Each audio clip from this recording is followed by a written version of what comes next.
You are listening and watching the Two Chumps Football Podcast. He's Emil Calamino. I'm Chad Wilson. It's a post-college football championship edition of the Two Chumps Football Podcast, and we are heading into the NFL playoffs. So a whole lot for us to talk about. What went down in Houston in that college football championship game. Let's talk about what's going to happen in these NFL playoffs and then what's going to happen with coaches. This is that time of year where we have murky football coach situations, whether that's college, definitely in the NFL. So we've got all those things to get into. This is your first time here, or you've been coming here for a while, and you have somehow neglected to hit the subscribe or follow button on whatever you are happening to listening to us on. Go ahead and do that right now. All right, Emil, let's jump into it. It's been a while. It's been a long time. It's been 9 years since Jim Harbaugh arrived in Ann Arbor. The faithful there wanted him fired, didn't they? About 3 years ago, they wanted him out. Or can you imagine that? He's a Michigan man. He's won everywhere he's gone. He had a winning record at Michigan. He was certainly better than anything than they had there, and they wanted that guy out of the door. I am sure none of those people have poked their heads out in the last 24 to 48 hours. They're going to act like that's never happened, and they were always behind him. But whatever the case may be, Michigan is again atop college football, and they are the winners, triumphing over Washington, as both you and I said they would in our picks leading up to this game. A nice bow put on the college football prediction season for the both of us. Give me your thoughts, Emil, on what you saw there and Michigan now being the champs of college football. First of all, I'll hurt my elbow. I believe back in August, I told you Michigan would be the champs. You did indeed. Not this year, never. I said, if not this year, then when? I don't remember who I had. I think I might have put Georgia in there for a third. You had them playing the championship and losing to Georgia, I believe. And I had them beating Georgia, so we both had the wrong team in there playing them. But while you're at it there, I'm going to double check that because I don't quite remember. But go ahead. I think the whole thing with Harbaugh, it kind of accentuates, it highlights what we're going to talk about in the show. I guess I'm losing my train of thought for words, but everybody wants to change their coach this time of year, right? I mean, of course, if you had a bad season, change your coach.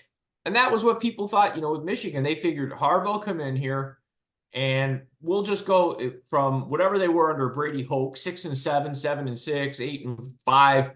And we're going to go from there to 13-1 and winning the national championship. And it's a process.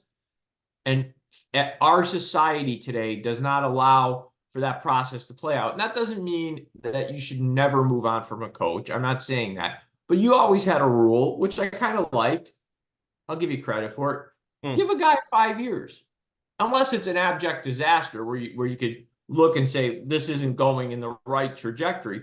But you've got to build up to something. You don't just come in to a situation where they're not winning, which is usually the reason they change coaches, and all of a sudden click your fingers, wave a magic wand. I mean, you and I were talking about this getting ready for the show. Fans don't realize the minute you change coaches, unless it's a seamless transition of an underling because a guy retires in college and basically a coach in waiting, which doesn't happen often, you're going to change a third of your roster minimum because you're going to have guys that don't fit what the new coach wants to do. And I don't care if that's college or pro. So I don't understand why fans have a hard time struggling with the concept that stability at the coaching position actually leads long-term to a lot more winning for whatever program we're talking about. I think they just want the pain to stop and they'll look for any old thing they think it's just that one thing. If we just change that one thing, if we could just change our quarterback or we could just change this coach, we will go from the disaster that we are right now to on top of the world. And that's just crazy fan belief. And we've seen it at all levels. We've seen it in college. We've seen it in the NFL. And we're actually in that time of year where everyone who's not in the playoffs is majorly upset. So we'll get to that. But yeah, the folks did want Jim Harbaugh out of there. I'm, like you said, a big proponent of giving a guy 5 years. Let's see. Let's give him an opportunity to make his mistakes, fix them. Even for a guy like Jim Harbaugh that's won everywhere that he's gone, you're now home. You're in Ann Arbor. It's a different place. It's certainly different than the NFL. It's definitely different than Stanford. And so you are probably going to make a couple of mistakes there. And you know what? At the time that he came in, he was going up against Urban Meyer. And quite frankly, Emil, one of the top three modern day coaches, I would say, that we've had in college football, to win a national championship in two different places. He's won everywhere he's gone. He's, finished above whatever was thought. And in the later part of Urban Meyer's career, the expectations were great. And he met them and in some cases exceeded them. So he had that right there in his conference. And the biggest gripe people had was him not being able to just jump right in there and knock off Urban Meyer. So I don't know what fans expected, but I don't want to make this all about that.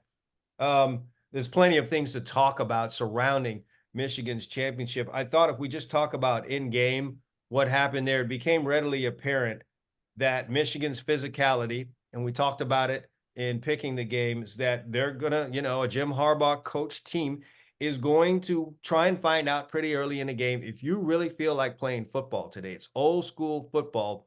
And that's exactly what we got. And while it didn't look like Washington was shying away from any of the physicality, clearly Michigan was a more physical football team up front. Yeah, I don't know if you got this feeling watching the game, but that was like one of those games where at the end of the third quarter, it was 20-13, but it didn't feel like that. No, it felt like it was a 2-touchdown, game.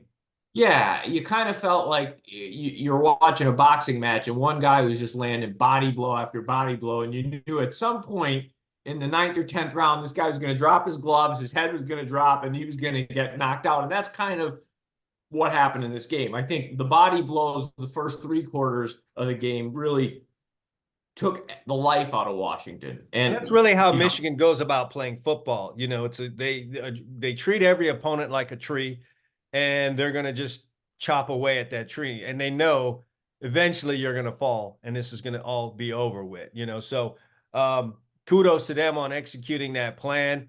A little surprised that Edwards, the running back, was the one who got off, but not surprised, though, that they could roll up those kind of rushing yards. I thought maybe Penix and Washington would have some more answers in the passing game, but at the end of the day, Michigan dominated in the trenches. They got pressure on Penix, and he kind of looked like the Penix of last year, not so much the one that dominated this year. Yeah, I think that was my takeaway from the game, right or wrong. It's just my takeaway. We'll see if he proves me wrong. I wasn't as high on him. I don't know. He's a really good college quarterback, but I wasn't as high on him as a professional prospect, even with the season he had this year, because I felt a couple things. One, it does mean something when you're in your 6th year of college football. I mean, eventually you should be pretty good at it, right? I mean, you would hope, yes. He's 24. He's a year and a half older than CJ Stroud, who'll be starting a playoff game on Saturday for the Texans. He played in an offense this year with a very good offensive line and 2 professional wide receivers that'll probably be day 1 and day 2 picks, if not both day 1. I don't know. So everything was working for him and the ball's coming out on time. Yeah, they look unstoppable. The minute he faced what he'll be facing in the NFL, going to most likely a bad team, he didn't look great. And I mean, I know pressure gets all quarterbacks off their game, but he really didn't look great. I mean, he looked like he didn't handle the pressure. It's not like he was making a ton of plays, rolling out of the pocket and throwing the ball. He was getting hit, knocked around like a piñata at a 6-year-old birthday party, and that was that. Yeah, and this kind of highlights the difficult part of selecting a quarterback if you're the NFL. For a quarterback to catch your eye, he has to be doing good things on the field, which means he probably plays for a really good team. And you are taking a guy from a really good team. And when he's a high pick in the NFL, typically he's going to a team that has lesser talent. They're lacking something. That's why they're picking at the top of the draft, whether it's lesser talent or they just don't have the coaching. So you're taking a guy from this really great environment where he was winning games, maybe he had a great O-line, great receivers to throw at, or a legendary coach, and now you're moving him into a totally different situation and expecting, at least the fan base, the same results that he had when he had all of that support, and putting him into a situation where he doesn't have that and hoping for the best.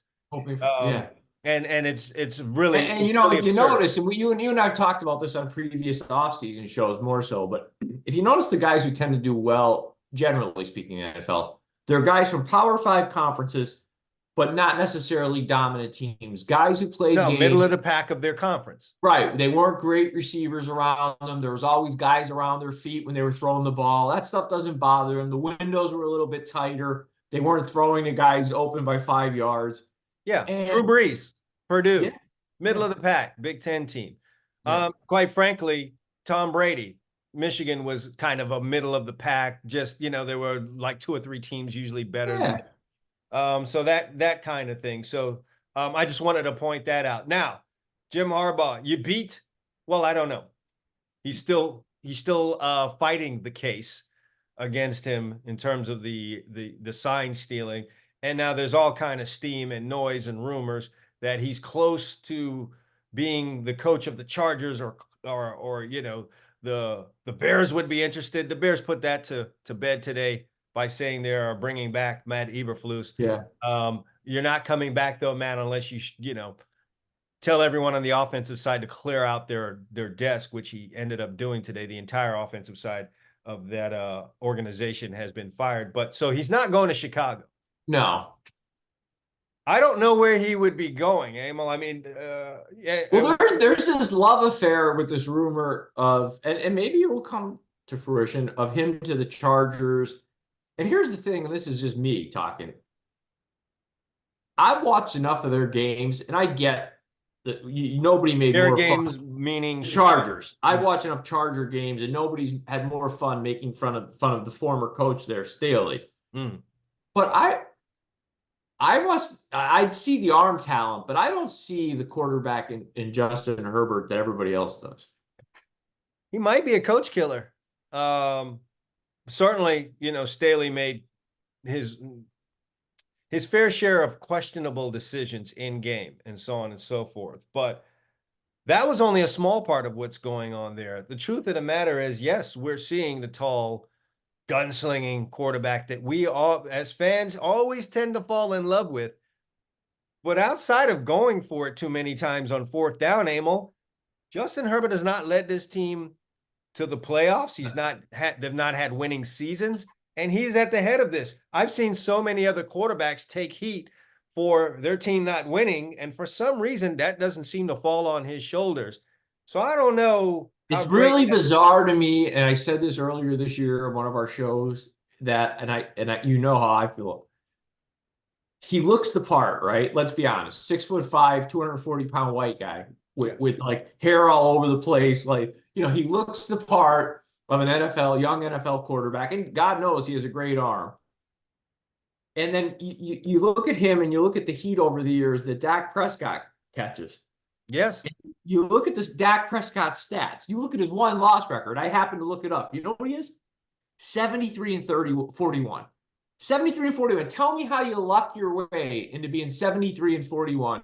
He's got a quarterback rating pushing near 100 for his career. He catches crap. This guy hasn't won diddly.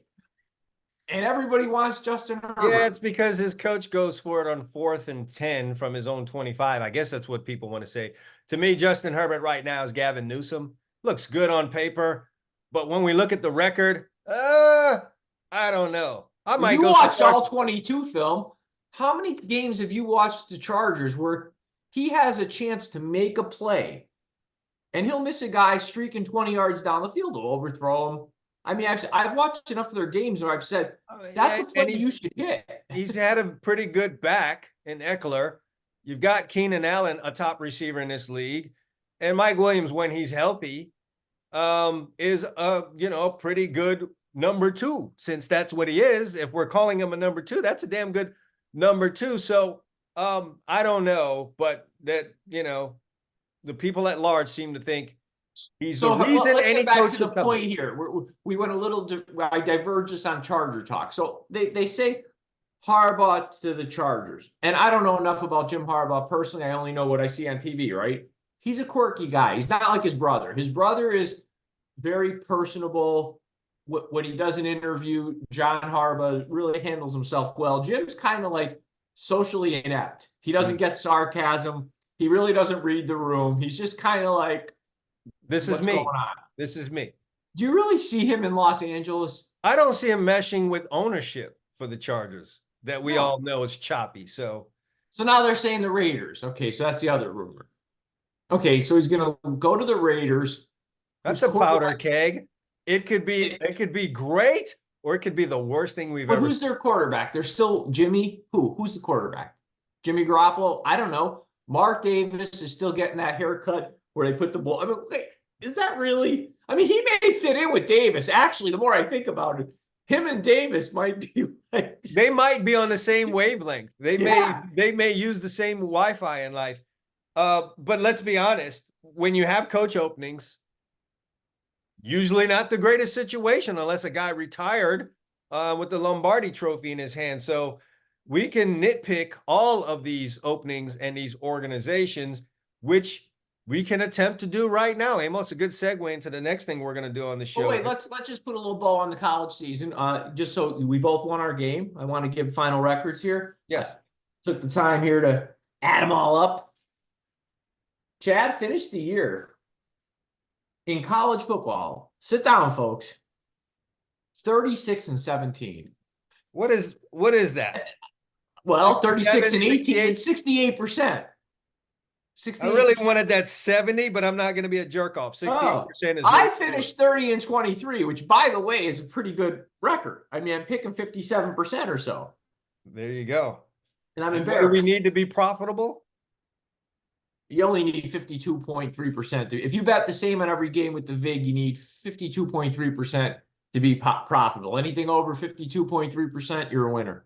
Profitable picks here. All right. We are T. Rowe Price. For those who are so slow and you don't have the calculator on your phone, we were 66 and 40 in college football. It's a lot of cheese there. If you missed out, I feel bad for you. Yeah, so next year, catch us, God willing. So listen, here, let's take a look at the coaching vacancies and talk them through here. There's 6 that I have, and maybe you can tell me if I missed any. The 6 are Carolina, Tennessee, Atlanta, the LA Chargers, Washington, Seattle. Oh, that's the 7th, the LA Raiders. We're sitting here talking. I said to you before the show, there's 7 of them, and the Raiders are one of them. Yep. Okay, so I mean, thank God Tampa Bay got into the playoffs, so that whole NFC South would have been on the clink. But here's the comedy of all this. We're sitting here, literally 25% of the league almost, and there'll be another one. So we're going to get to 25% of the league. Is going to wait, yes, and okay.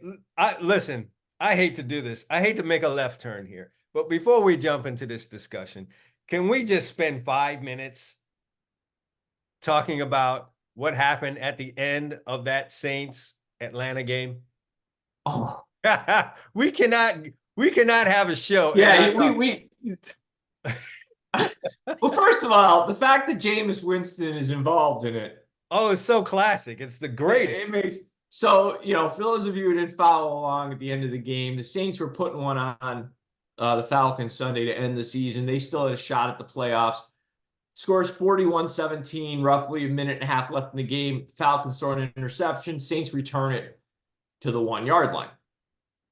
Game's over. Falcons aren't going to use their timeouts. Dennis Allen, the Saints coach, puts Winston in the game, tells him, take a knee. Makes sense. That was his first mistake. Well, Jameis punches it in. He gets a touchdown for his buddy. Okay, he said he wanted his buddy to have a touchdown. Well, the Atlanta coach, who's since been terminated, and I don't think that would have mattered one way or another. He was going, but he loses it. I mean, if anybody didn't see this, you got to pull it up on YouTube. He absolutely loses it on poor Dennis Allen. I mean, yes. As they are approaching midfield, it's why the F would you do that? That's effing BS. And then a coach from the Falcons walking behind them threw his piece of expletives in there. And Allen said, I understand. Allen, to his credit, said, I understand where you're coming from. And obviously, he's not going to have the opportunity in that little exchange to explain what happened. No, because Arthur Smith is like livid. And I have to be honest with you, and I don't know what you think. I have a hard time having Jameis Winston on my team at this point for that. Because it speaks to something. In other words, he's not following directions on something very simple. It's not like he audible to play because he read a defense wrong. He's just basically saying, I don't really care. I don't respect you enough to do what you want me to do. I'm going to get a touchdown for my buddy and embarrass you, because that he knows damn well the coach is going to have to answer for that. Mm-hmm. Here's my thoughts. First of all, on the play, for fans out there, because I've seen comments. Here's that issue. If you, I have Emil, really, I have zero problem with the team and Jameis Winston deciding we're going to get this young man a touchdown. He had what, 17 touchdowns last year. I don't know what happens on your team. And just off the top of my head, seems like BS that the guy goes from 17 touchdowns last year to he has 0 this year. That's how little you played him. That's just really crass from an organization standpoint. You didn't really care about that kid there. That's just me from the outside with limited information thinking that. So I have no problem with him trying to get this kid in the end zone. I believe I heard there was some kind of bonus tied into him scoring a touchdown. So if you did that to get the young man his bonus as he's gone through a trying season of going from 17 to 0, I have no problem with that. Here's where the problem lies. The problem lies in the fact that you did it out of the victory formation, okay? So you had a guy standing back there, and it looks to everyone on the defensive side like you're just going to take a knee. And in most cases, outside of the D tackles who will sometimes push their way in there and act an ass, the other 9 guys are kind of relaxed there. So there's a situation where, the guys have conceded the game on defense, and running a play like that there, you're risking injury, and then it's just really bad form. If you wanted to line up an I formation. So you're talking football. Let me understand your position here is it's football etiquette that if I'm lining up in the victory formation, I'm taking a knee. And if we want to play ball, then come out in a real formation. Come out in the I formation and say, hey, I'm gonna try and get my guys touchdown. Let's line up and play defense. You do something that you do what you got to do to try and stop. And I believe your point is valid. And I think indirectly, without trying to do it, you're almost agreeing with my point. Not exactly. Not entirely. His coach told him take a knee, so he did everything his coach did except listen. So he should have said, nah, coach, we're going to get this kid a touchdown. No, let me slide the other part of this in. And I'm going to sound like I'm really playing both sides of the fence here, but I'm thinking of how this went from a player's perspective. Here's the reason why they did it in victory formation. And I don't know if there was a timeout available, but if you sent in victory and they line up an I formation, there's a chance that Dennis Allen runs down there and says timeout and nixes this whole thing. And now your guy doesn't get his touchdown. And this is what the team decided to do. On Jameis Winston's side, I'm going to fall on Jameis Winston's side on this.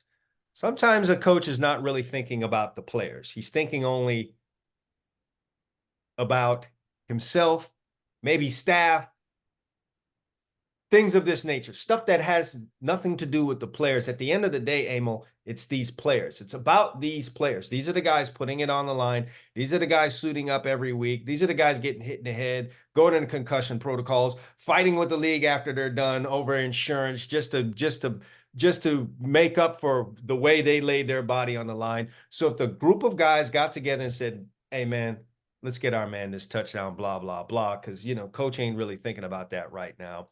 Let's just go ahead and get this thing done for him. Yeah, he's going to take some heat, but you know what? There's always the post-game interview where we could say, hey, I did that, which is exactly what Jameis Winston ended up doing.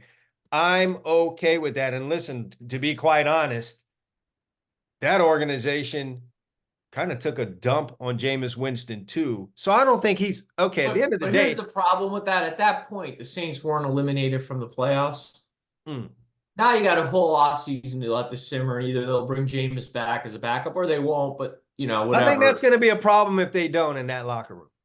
I think it will be. It may be, but it's also a problem for the coach if he makes the playoffs because he's got a guy go rogue on him. Like, why not do it? Like, here's what I'm saying. You see the ball intercepted. Players change plays. I understand. So maybe, you see the ball intercepted. Okay, there's a change of possession, whatever happens. There's 40 seconds in there. even if you have a timeout, use the timeout if you need it and say, Coach, listen, I know you're going to want me to go in there and take the victory formation. Emil hasn't had a touchdown all year and he gets a bonus. I'd like to run a play. Most coaches, I would think, wanting to keep the team would say, geez, I didn't realize that. Yeah, line up in the eye, but don't do it out of a victory formation. You know what I mean? I feel you. There's a chance of that. Maybe Jameis, maybe the rest of the team. Come on, you or I would say, okay. No, maybe they've read the room, they've read their coach, and they've kind of gotten the idea that like he's not going to be on board with this. Or I have 3 kids. One of them, I'm not going to name, has the attitude and has admitted to this as an adult. Growing up, I was more of, it's better to apologize than to ask for permission. And I think that's where Jameis and probably the majority of this team wanted to go with it. I got news for you, Chad. That's not just one of your kids. That's about 80% of the world. Well, in my case, that was definitely the stated case for one of them. People there can try and figure out who that is. If you know me and you know our family, you know which one I'm talking about. And I think that's just what it was. They didn't think Dennis, and that might even speak to maybe should Dennis Allen really be leading this team? There's a disconnect between player and coach. And well, quite frankly, if he's not in the playoffs next year, Dennis Allen is gone. Well, I mean, not to dump on him, but let's be honest. I mean, my perspective on Dennis Allen is he's a mediocre NFL head coach. He's not bad. Yeah. You know what he is? He's a different version of Jason Garrett. That's Dennis Allen to me. Yeah, you're not saying we're gonna ride this horse to the Super Bowl. We're into the playoffs. You're not winning 12 or 13 games with Jason Garrett or Dennis Allen, generally speaking, but you're also not going to win 4. You're going to be in the middle. You're head above the water with Dennis Allen. If you're in the NFC South, put him in one of these other divisions. Put him in the AFC North. He's a bottom feeder. Can we be real about that? Yeah. So anyway, there's probably folks out there. This was something. If you haven't seen the post-game interview. That's everything. You got to go see it. We actually got too serious with what was very funny. I just want to draw attention to this one line. So let's talk through. Hold on real quick. I want to draw attention to this one line. And this like Jameis Winston put on his legal hat. This looked like a man in a courtroom when he's having the back and forth with the reporter and says, so you disagree with the whole team then. So thank you. I thought that was the best because like he fished him in. So what is it that you disagree with? So I disagree with you guys, running the play after the coach said to take a knee. So you disagree with the whole team then. So thank you. Thank you. Don't go to another locker. Well, don't go to another locker because you're in trouble. Right. And you might have a point there to your original point. There could be something here where there's a disconnect with coach and team in general. It seems seemingly so, yes. Yeah, that's a whole other. So, fair point. So there's 7 openings, right?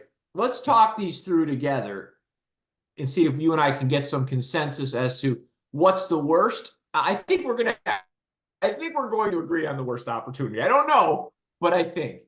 And the best. Okay, so we can start with the worst. The worst has to be Carolina. I mean, when your owner is throwing a drink at a fan. Yes. I mean, nothing says we're at the bottom. You've emptied the tank last year in terms of draft capital.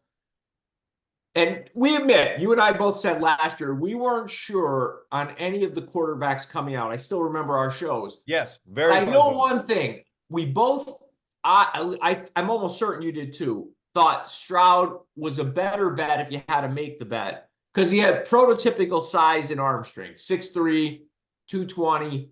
Yeah, not by a wide margin, but we had just never seen anything like Bryce Young make it in this league. Anyone that wants to point to Kyler Murray, he's a thicker, quicker athlete with a cannon. Listen, let me ask you this. Is Bryce Young, and be honest, I don't think he's really 5'11". I don't think so either. I really think Bryce Young in his natural state is my size. And I couldn't No, you're 5'11". I'm 5'11". I'm 5'11" at the very tip of it, and 190. Sometimes I don't even think. That's what I think he looks like he's like to me when I watch him on TV. I look. He's probably. He's standing around 6'5" linemen, so it's just But I'm saying he's like to me. He looks like 5'10", 180 or something. I guess. I mean, Dwayne I Wade. mean, but my point is he's tiny. To Yeah. your point, he's not Kyler Murray in terms of speed Thickness. Yeah. and arm strength Right. and thickness. So Right. he's not that. And like to me, they emptied the tank to get the wrong guy. And nobody knew Stroud was going to do what he did. But I think you could justify, yeah, we missed on this 6'3", 220 kid from Ohio State versus we missed on this tiny little guy from I mean, Alabama. it's glaring at this point in the season when one guy, made it into the playoffs with a perennial loser, and the other guy had led his team to the worst record in the league. But here's a rundown on Carolina. Your owner's a little bit of a nutcase. You don't have what you need at the quarterback situation, as it seems right now. You don't have any explosive talent on offense. You have a solid defense, but you've got not much. You got a pass I mean, their rusher. defense actually, for how bad and how much they were on the field this year, did a hell of a job. They That's the finished best top thing five. you've got going over there is your defense, led by a pass rusher and Brian Burns and some others. And that's about all you've got. So Carolina has to be at the bottom. And you've got Dan Snyder the second as your owner. Right. Yeah. I mean, I didn't even see Dan throw a drink though. So that's No. Now, you and I may have a disagreement here, so let's see if we can get to a consensus. What I would who's the probably top? have all, pardon me? We're talking about who's the top of this. No, number 6 now. Okay. I'd probably, if I had to think it through, probably put Tennessee down there for a few reasons. I'm not sure Levis is the answer yet. I know he's got a cannon of an arm, but we'll see. He showed a little something, but not enough yet to convince me. Derrick Henry, while somewhat timeless, he looked good in that last game. He's on the wrong side of 30. DeAndre Hopkins probably isn't going to stick around. So, I look at that situation and say, and you weren't really bad enough, most likely, to get the next quarterback. You've already invested in Levis. So you're kind of stuck hoping that this is the guy. And again, it's Tennessee. It's not a big market. So I don't know. I would probably put them 6. Yeah, I put Atlanta at 6. You got seemingly a meddlesome owner, like a low-key meddlesome owner, and you don't have the quarterback situation straight. Maybe. Well, let me talk you through this and see if we can maybe come to an accord. Because I would put Atlanta in the neck. They would be my next one, but let's see if we can get you to flip. Atlanta, you got a little bit of it figured out. Pitts started to come on a tight end. Drake London had a good rookie year. I think he had 900 and some yards receiving. You've got tailback figured out. The defense really wasn't bad. I mean, last game notwithstanding, it wasn't like historically bad. So I'm wondering if maybe, if you hit on a quarterback, you might have the pieces around, or you make a trade. Maybe you go out and you get that bridge in a Russell Wilson, or we'll talk about this before we get off. Maybe Justin Fields becomes available, though I don't think he should be. I don't know. You're pretty solid. You think Atlanta's because a opportunity? I don't even have Tennessee right above Atlanta. They're okay. They're further up. You're saying so. One of the things here, full disclosure, is I know their GM personally, and I have a lot of faith in his ability through free agency and the draft to quickly construct a roster that'll get Tennessee back into the playoffs. Came from San Francisco's system, really level-headed guy. So maybe if I didn't know Rand Carthon personally, I might be a little closer to where you are, but I happen to know the guy. Okay, so I'm going to see. And it's not one of these things where I don't want to criticize. The official Chumps list will put Atlanta 6th. Okay, there we go. Carolina. I'm going to say the Raiders are next. And the reason I say that is I think I said this all along. Vegas now is kind of mirroring Pittsburgh. The only thing they need is a basketball team, right? They got the hockey with the Knights. The Pittsburgh has the Penguins. They got the football, the Steelers and the Raiders. They got the baseball now. The A's and the Pirates are coming. But here's the problem. I'm not sure you want a bunch of well-paid 20-somethings running around Vegas in a sport where you're home all week, except for when the 8 games. And I think it's a tough place to play because of the lack of the control over your team and things to do. I know all big cities have things to do, but my God, in Vegas, they consolidated into like one nice. Yeah. It's called Sin City. Yeah, it's called Sin City. I think that's hard. I think Mark Davis will never be his father. For those of you who are too young to remember, Al Davis at one point was a visionary and actually coached the Raiders in the 60s. And towards the end of his life, he got a little bit off Listen, track. while it was still cool for him to be wearing that sweatsuit, he was really great. At the point in which he refused to get rid of the sweatsuit, things went downhill. I'm with you on this one, Emil.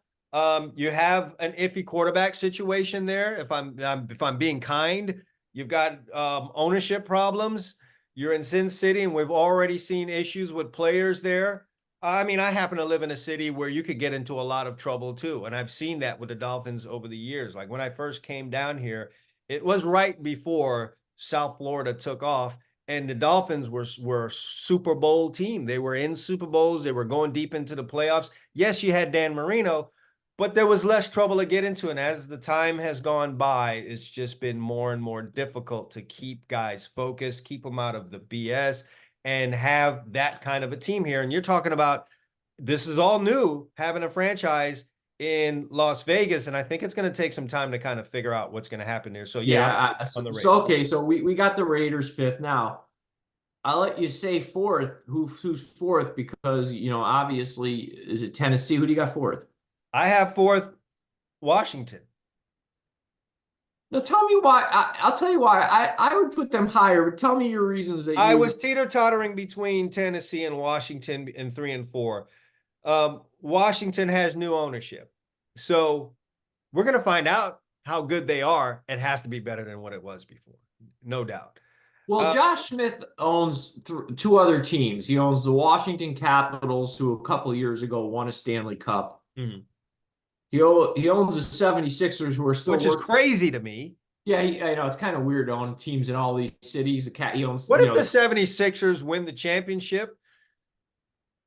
Yeah, that guy going to be front and center. I mean, you got two teams in Washington, right? The Capitals and the Commanders, and then you got a team in Philly, which is you're going to be front and center celebrating. Rival. Yeah.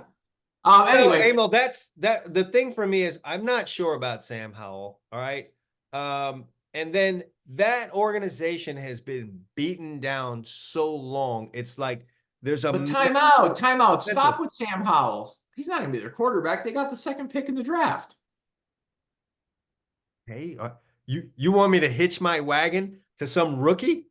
Yeah, I know. I mean, I guess what I'm saying is I'm not sure about, I know that I guess when you get rid of Dan Snyder, everybody seems great. And people seem to love, well, Josh Smith, he got the Stanley Cup, but the Sixers, he's been there a while. They've been doing this process thing. They were up 3-2 on the Celtics in the semifinals last year and lost that series. I mean, okay, I got you. NBA is not NFL. A different ball game. So I don't know. We'll find out. I could have gone either way. I'm just thinking of the long-term effects of that organization. And that starts with the players. It goes from the fan base, and it goes from there. There's like a lot of healing that needs to happen. Yeah, what you're saying is they've been beaten down so long. Oh yeah, like Tennessee was in the playoffs a few years ago. Right. So and Joe Theismann at age 25 isn't walking through the door. No, Mr. Single Bar is not coming through there to help you guys out. So yeah, that's why I put them below 10. Well, I know you're higher on Tennessee, but I don't see how you can have the Chargers higher than third on this list. Because I'll tell you the reason I don't. And maybe you disagree. To me, the Chargers' job is a decent job, and people get caught up in the whole LA thing. But you spend time out in LA, and I do. Mm-hmm. The Chargers are an afterthought out there. Like, I can't even explain to people who have never been, like, how few Charger fans there are in LA. Like, it's hard.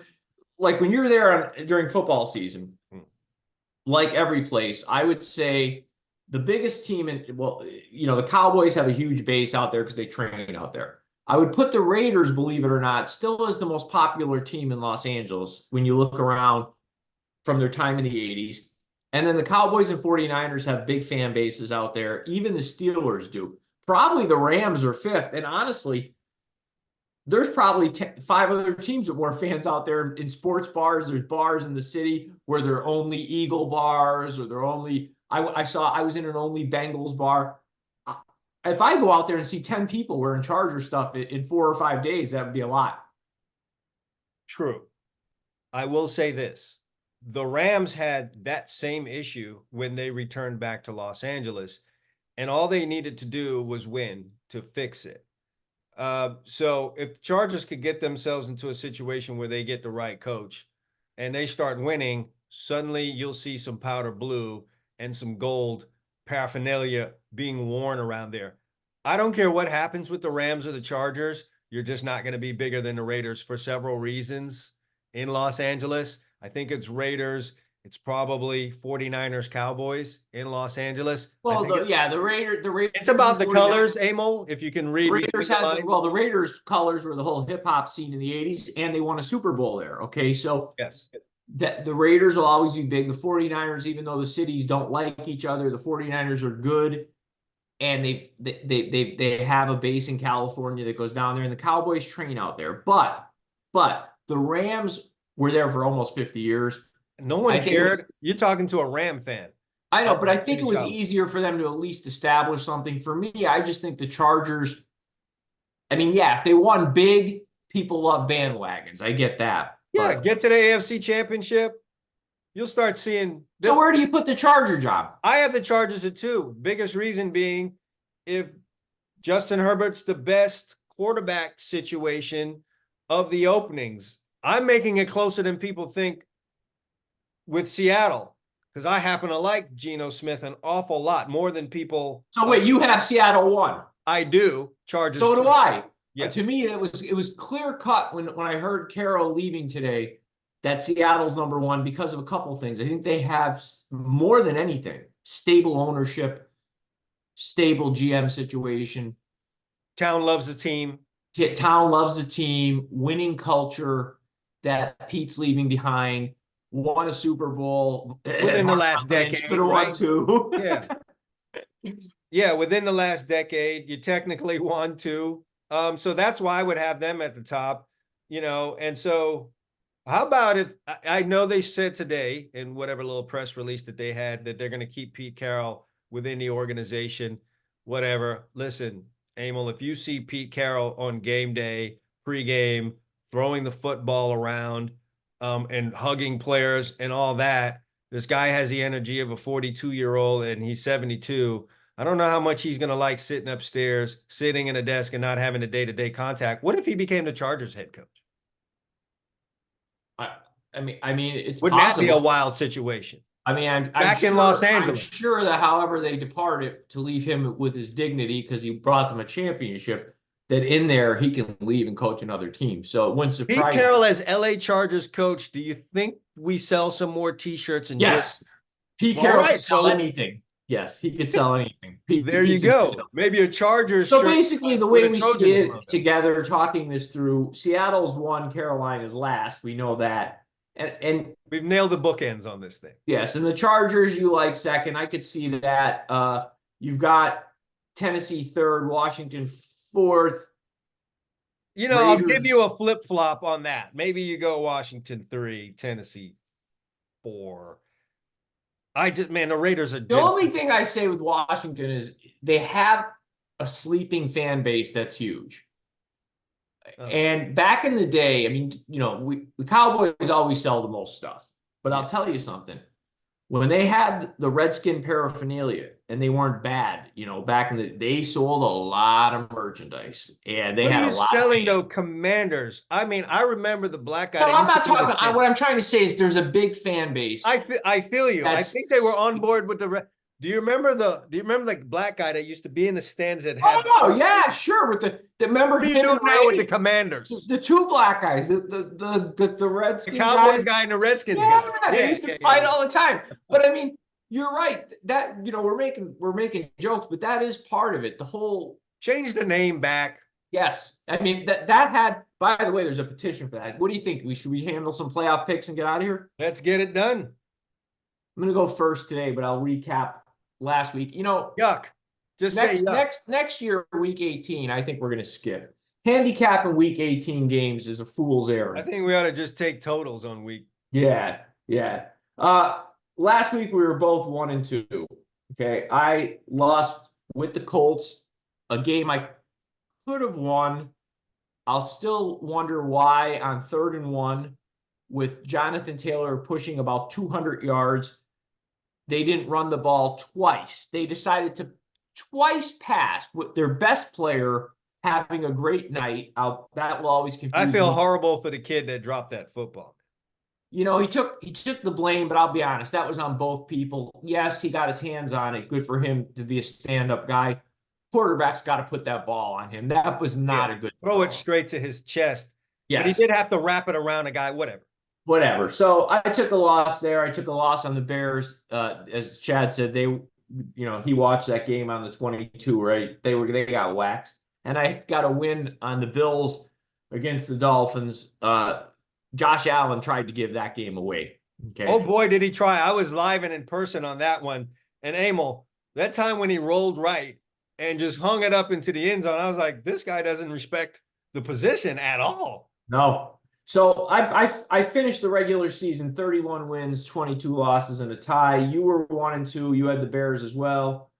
You had a loss on the Commanders. They showed you why they'll be picking second in the draft. Started off good. Yeah, it started off okay. They still lost by 4 scores.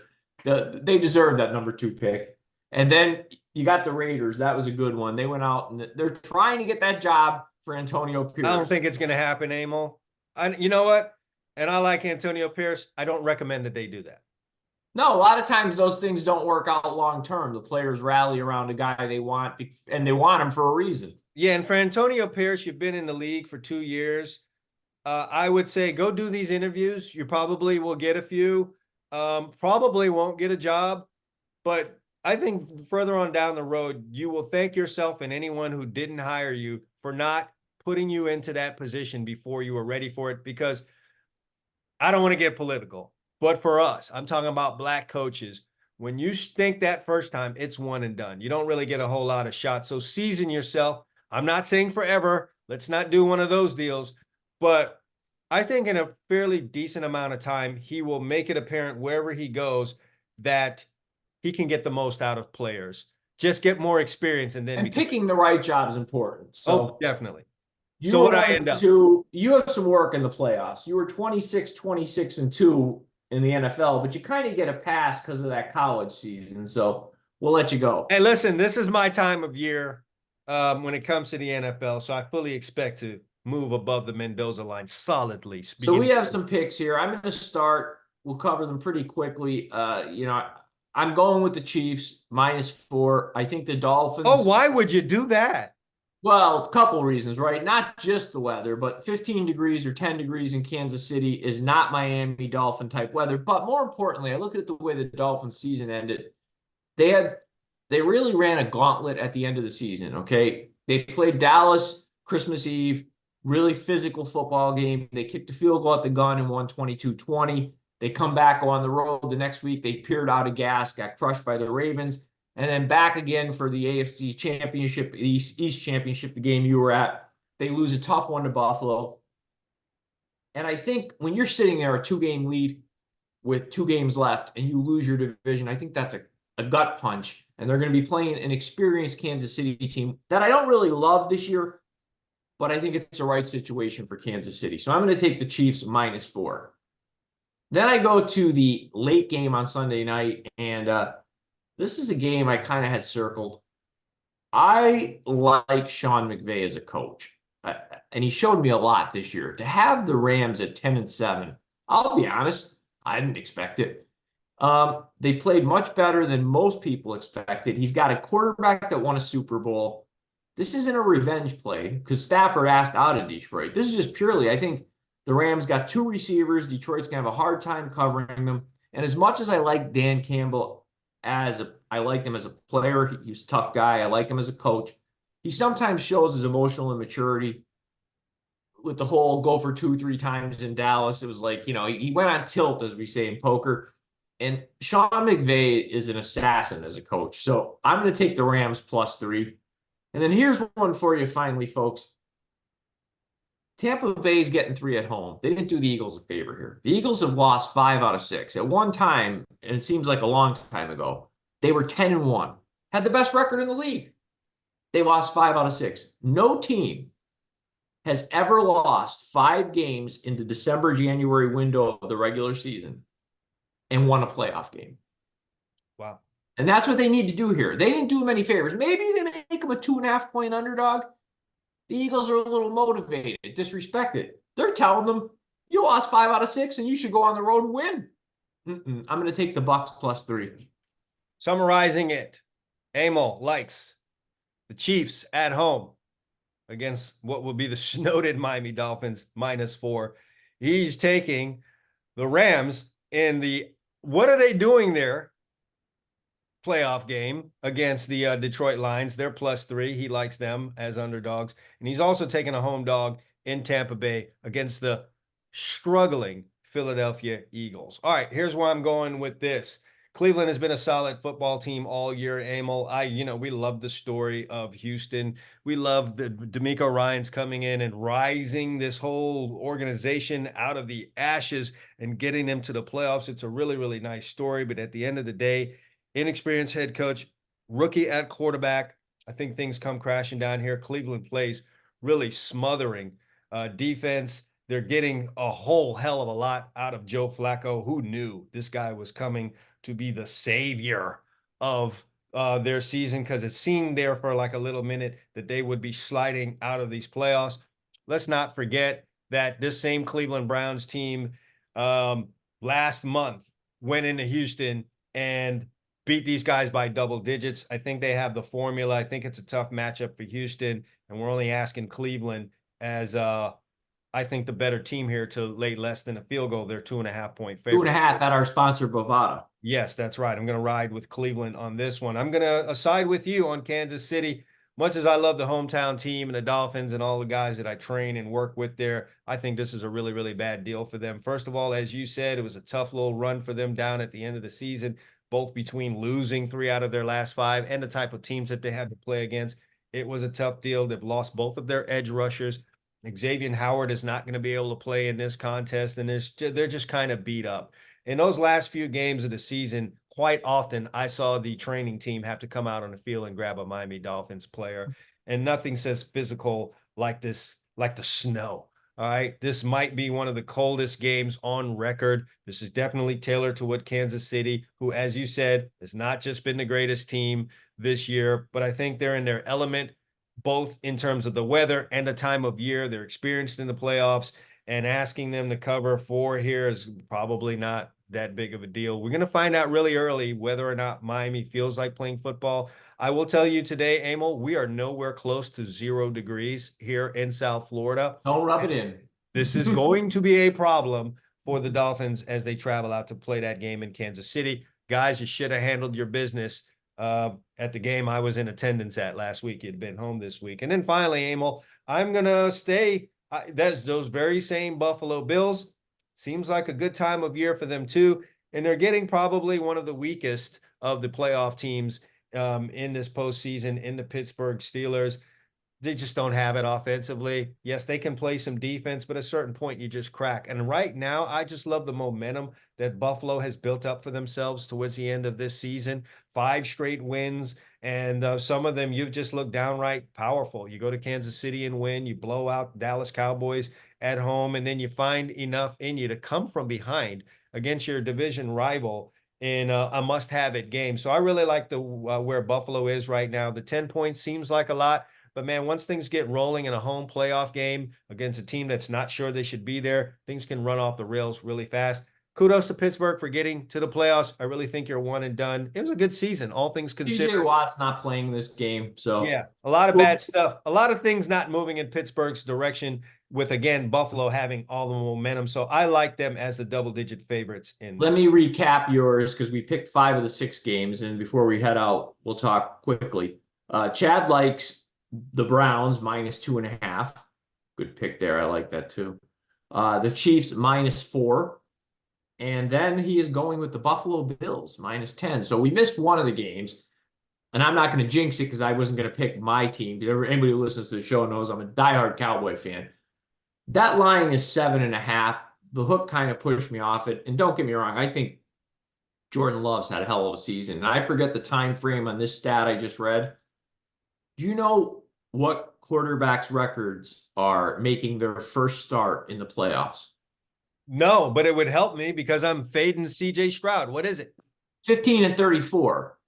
That's a pretty And strong number. I forget the time frame that went back, if it was a decade. But anyway, long and short, in the most recent snippet that this stat covered, 15-34, and 7 of those wins were 2 quarterbacks making their first start. So someone had to win. So yeah, you're that's sitting pretty at awesome. 8. The record is 8-27 when you pull those games out of guys. So that's a great number. I appreciate you bringing that out, seeing as though I'm fading CJ Stroud and whoever we got. Who's lining up at quarterback for Pittsburgh? It's Mason Rudolph. Okay, so I think I'm good on both of those. I mean, think about this. Jordan Love's had an incredible season. It's his first year. To me, even if he scores in the 20s, and I don't want to, if Dallas doesn't kick the ball around, I think they should score in the 30s. I'm going to say this, though. Full disclosure, I wanted to take Green Bay. I'm not going to lie to you. It seemed like a lot, and I felt like there's some things Green Bay can do to hang around in this game. But quite honestly, the way Dallas has played at home really scared me off of it. And it's playoff time, and you've got a guy wet behind the ears taking the snaps under center. So that was a problem for me. I'm not sure what to think about Philadelphia. What you said about Tampa Bay really makes sense, but I just feel I have seen teams that have gone to the Super Bowl before.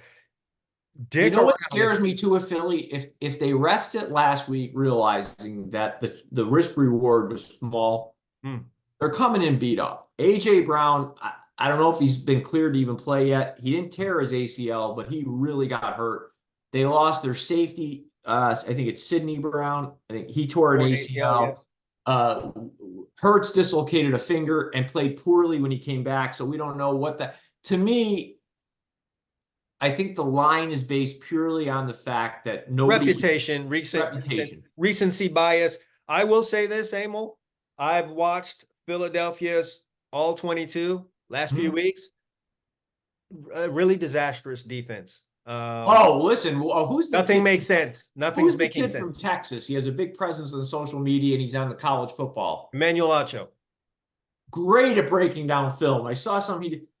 I mean, it's horrible. A sign. These guys don't even know where they're running to. Yeah, no, really, really, really, really bad. It might, in just a small stretch, might have been some of the worst defense I've seen played on an all-22 NFL. So if they don't fix that, you can walk away with an easy win. This is where the pick gets hairy, but I feel it's a situational pick for me. I'm scared of Baker Mayfield. I don't know what guy is going to show up. Listen, how many times did I swear off Tampa during the year? So there was no way I was going to touch that game. So, hey, we can go either way there.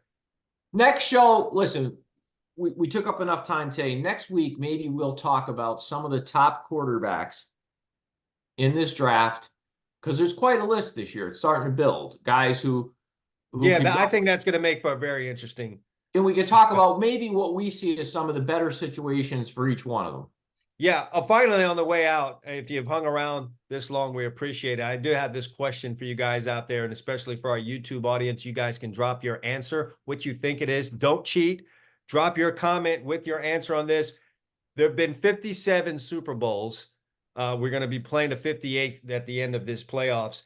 How many coaches do you think have won Super Bowls in the NFL, in the NFL's history? How many different coaches do you think have won Super Bowls? Go ahead and drop that in the comments. And let me explain the genesis of why we're asking this question. We'll tell you how many have won, don't cheat, and we'll tell you how many coaches there's been in the NFL since 1960. Because I was telling Chad stories of friends of mine that are Cowboy fans like me, Steeler fans, who aren't happy that Mike Tomlin's only won 1 Super Bowl, and Mike McCarthy, by damn, it's only won 1 Super Bowl. So ask yourself, answer the question. There's been 57 Super Bowls. How many coaches have won a Super Bowl? And then if you really want to get ambitious, around how many guys have coached NFL teams since 1960? Yeah. So drop that in the comment section down below. And if you want to drop an answer in on Anchor or whatever you're streaming this podcast on, if it allows you to do that, drop your answer right there. All right, that's it for us. We're going to head on out the door. enjoy these playoff games this weekend. We'll be back to recap all of the action and give you picks on round 2. For Emil Calomino, I'm Chad Wilson. Thanks for listening to the Two Chumps Football Podcast. See you guys next week.